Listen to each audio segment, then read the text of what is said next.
top trending anime of winter 2025 season. お前らの母親に会ったことがある。武器にするために育てこいつは俺の息子だ。あなたは一人でお行きなさい。過去へ。Blue Exorcist seems like it should be a bigger deal, but the adaptation took a bit too long to produce sequels. Unfortunately, the hype has been relatively muted since the show's 2024 return, despite the seasons themselves being good.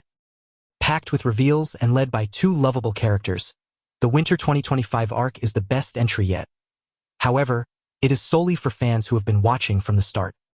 Newcomers will be completely lost if they try to start with the Blue Knight saga, dulling its impact in the process. Rin goes on a trip through time, getting a first-hand view of his mother's relationship with both Shiro and Satan. After only being shown in bursts, Yuri is pushed to the forefront during this season, and she is charming, charismatic, and just all-around endearing. Her dynamic with Shiro is endearing, while she serves as a positive influence on Satan at first. As Mephisto constantly brings up, this story ends in tragedy. 私たち大人になれたのかな。青のエクソシスト、ヨスが編。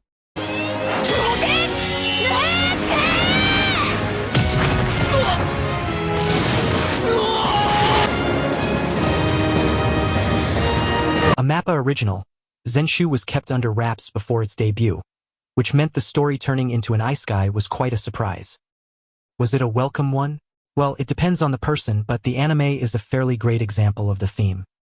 If nothing else, Zenshu is one of the most visually impressive isekai anime of all time.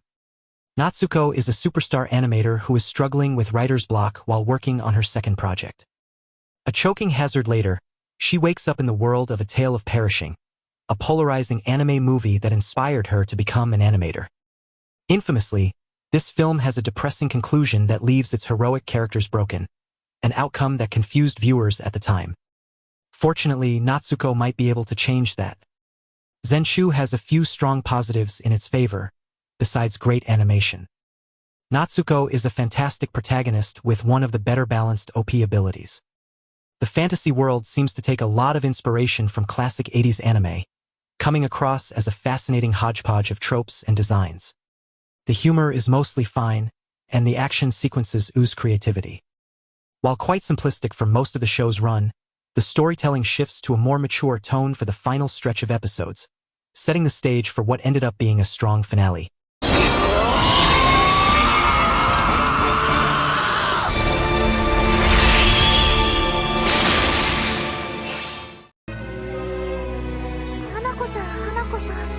いらっしゃいますか。はーい。気配がするんだよね。ヤシロ、君のクラスから。Everyone's favorite mischievous anime spirit returned after a 5-year hiatus, and toilet-bound Hanako-kun did not lose a step. Similar to the 2020 season, the Winter 2025 sequel has an eye-catching art style that is consistently beautiful and periodically unsettling for those moments when the show decides to sprinkle in a touch of horror. Kamimi Academy's 7th mystery, Hanako, has to continue investigating supernatural cases happening within the school grounds, and the ghost is accompanied by Yashiro and Ko. While characters like Aoi have their part to play, toilet-bound Hanako-kun shines due to the chemistry between its 3 main characters, all of whom are well-defined, endearing, and foster natural conflict between themselves. Season 2 got things started with a 2-part mystery revolving around the Clock Keepers, 3 spirits who influence the passage of time. This storyline not only had a fun mystery, but also included a fascinating reveal that added a sense of impending tragedy.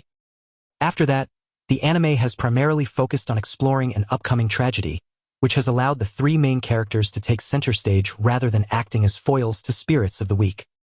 Toilet-bound Hanako-kun blends comedy, drama, and even horror well, all the while utilizing an eye-catching art style that was among the season's best. ようやく会えたね。時計森。これからご覧に入れますのは秘密を抱えた彼女の話。A sequel to 2023's Bang Dream. It's My G.O., Ave Mujica: The Die Is Cast was undoubtedly the heaviest winter 2025 anime. As suggested by the title, the sequel pushes Ave Mujica to the forefront rather than Maigyo, and the dysfunctional girl band are the verge of collapse despite only recently debuting. Ave Mujica: The Die Is Cast is more character than music-driven, although the show still incorporates plenty of great songs and performances. The episodes emphasize different girls, diving surprisingly deep into their struggles and psyches. Touching upon themes like alcoholism, abandonment, split personality, and anxiety. The anime is willing to go to real places as it explores just what drives these characters toward each other and onto the stage. The CG animation can take some getting used to, but it is high quality. The music is also fantastic, even if it has taken a back seat so far. Ave Mujica is not going to be for everyone, and not just due to the fact it is a sequel to a relatively niche series. This anime is relentlessly dramatic, to the point of feeling like too much at times. The characters are almost always in a crisis, making for a weighty story with only splashes of warmth or lightheartedness. The final few episodes are also a bit divisive, with the focus primarily shifting to one character at the expense of everyone else. That said, they are still quite good, including the music-driven finale. この少年愛情連太郎の運命の人はなんと100人大きな運命を背負った一人の少年とその100人の運命の人たちの壮大な愛と感動の物語 Harem anime are an acquired taste, and they do not tend to get mainstream attention. While still niche, The 100 Girlfriends Who Really Love You is more accessible than most of the genre's offerings due to primarily being a comedy, albeit one that is entirely driven by harem silliness and tropes. The first season established the anime's style of parody humor, all the while showcasing Renteru's brilliance as a worthy MC and the girl's uniqueness beyond just a defining personality trait. Season 2 ramps up the absurdity as more and more soulmates are added to the mix, continuing the story's relentless march toward actualizing its title's promise. While not completely devoid of quieter moments, 100 Girlfriends has completely embraced its over-the-top parody nature, throwing out any semblance of logic in pursuit of louder and longer laughs. For example, a segment involved the girls trading bodies, while another reverted most of them to children. Season 2 also delivered one of the most powerful karaoke sessions ever. 俺の持つ全ての生命をみんなを幸せにすることのために費やしてみせる所存よろしくお願いします先生は、私がもっと上手になりたいって言ったら、手伝ってくれますか？だって、平気な顔して立ち上がればいい。俺が一から教え直す。目標まで導くために、俺がいるんだから。Winter 2025 was a great season for sports anime, and its shows provided fairly different takes on the genre. Fall 2024's Blue Box focuses on romance, while Sorero Utility is a cute girls doing cute things slice of life series. Meanwhile, Kinnikuman, Perfect Origin Arc is a straight-up battle shonen featuring wrestlers. Finally, there is Medalist, which follows an 11-year-old girl who dreams of competing in the Olympics as a figure skater. As she started her training years later than everyone else, Inori is fighting an uphill battle and is fully aware that making up for lost time is very difficult. Fortunately, she has a coach, Tsukasa, who believes in her. Medalist was Winter 2025's most traditional sports anime. Inori is an underdog who only feels comfortable while skating, and she is written off by nearly everyone due to her age. Tsukasa related to her struggle as he also started skating much later than he should have, a regret he still lives with. Together, they are determined to overcome nearly insurmountable odds. On paper, that is a relatively typical setup for a sports anime, but Medalist elevates this familiarity through the personalities of its characters. Inori is nearly impossible not to love, and Tsukasa's positive energy is infectious. Medalist is also funny, with Inori having some of the weirdest facial expressions of the season. 転ばないようにしたい。腕を大きく振れるようになりたい。上手になりたい。もっと上手に。挨拶代わりに見てほしくてね。圧倒的な科学の戦力差を。この音は。めでたいぜ。我らが新世界初のお客さんだ。In its fourth season, Dr. Stone is a known quantity by this point. Consequently, the enthusiasm surrounding the series has become somewhat muted, especially since it is unlikely to attract new viewers this late in its run. Still, Dr. Stone is reliably entertaining, offering a well-done shonen blend that combines comedy, drama, and adventure. Science Future finds the Kingdom of Science heading to the United States, starting things off with a perilous and lengthy trip across the ocean. The first 2 episodes are dedicated solely to this journey, essentially serving as a precursor to this saga's main arcs. While perfectly enjoyable, Science Future leaned heavily on humor during these episodes, including starting things off with an episode revolving almost entirely around poker. However, things pick up considerably once the Kingdom of Science arrives in the United States, and they do not receive a warm welcome. While every arc tries to introduce a character who can challenge Senka's intellect, Science Future specifically excels in this area. Zeno Houston Wingfield is simultaneously Senka's mentor and evil counterpart, and their pre-world freeze connection is a fun wrinkle. 少年科学王国を崩壊させるにはそのリーダーを消せば済む話だ。石神千空。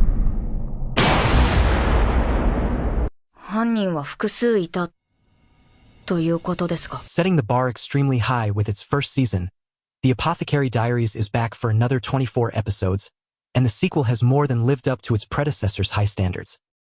The winter 2025 anime has not missed a beat, carefully and seamlessly blending humor, drama, historical inspirations, and world building. With her sly wit, effortless charm, and resilience to romance checkpoints, Mao Mao is the main reason to watch The Apothecary Diaries. Obsessed with investigating medicine and poison, Mao Mao's peculiar talents prove to be surprisingly useful for investigating strange cases that transpire within the Imperial Palace's grounds. Season 2 got things going with a pretty lighthearted episode that mostly revolved around a cat. However, this seemingly silly plot thread was used to showcase different sides of a couple of key characters, all the while sprinkling in a few historical factoids. The Apothecary Diaries has been constantly brilliant at using episodic stories to peel back not only the characters' layers, but also the larger society they live in. The rest of the episodes introduce compelling mysteries that often have clever solutions, while also presenting plenty of opportunities for humor. マオマオが行方不明。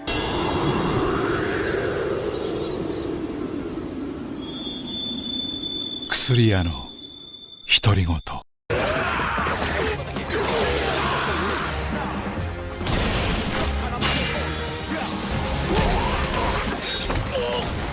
Putting aside sequels, Sakamoto Days was the most hyped anime of winter 2025, solely thanks to the quality of Yuto Suzuki's source material. However, the adaptation's promotional material undermined its original momentum, garnering criticism for lackluster animation that seemed to fail to replicate the manga's kinetic energy. Sakamoto Days is an action comedy about a legendary hitman who decides to settle down after falling in love. Nowadays, he runs a convenience store and spends his days with his loving wife and adorable child. Unfortunately, retirement is not an option, and Sakamoto will have to protect his new life from his old one.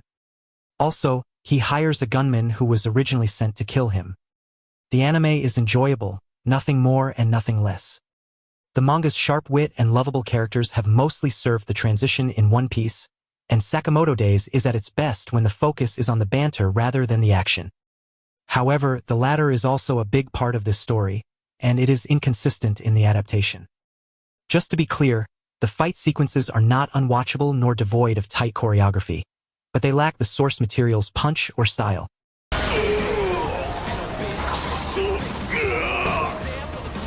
れが伝説の殺し屋坂本太郎。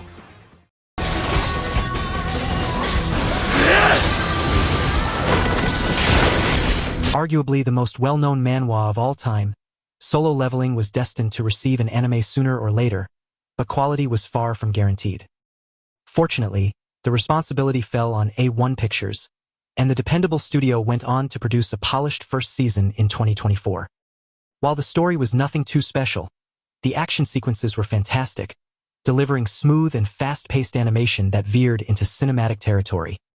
Season 2 surpassed its predecessor by quite a margin. At this point, Sung Jinwoo is well on his way to completing his evolution into the strongest hunter in existence, a journey driven by his ability and desire to build an overwhelming army of shadows.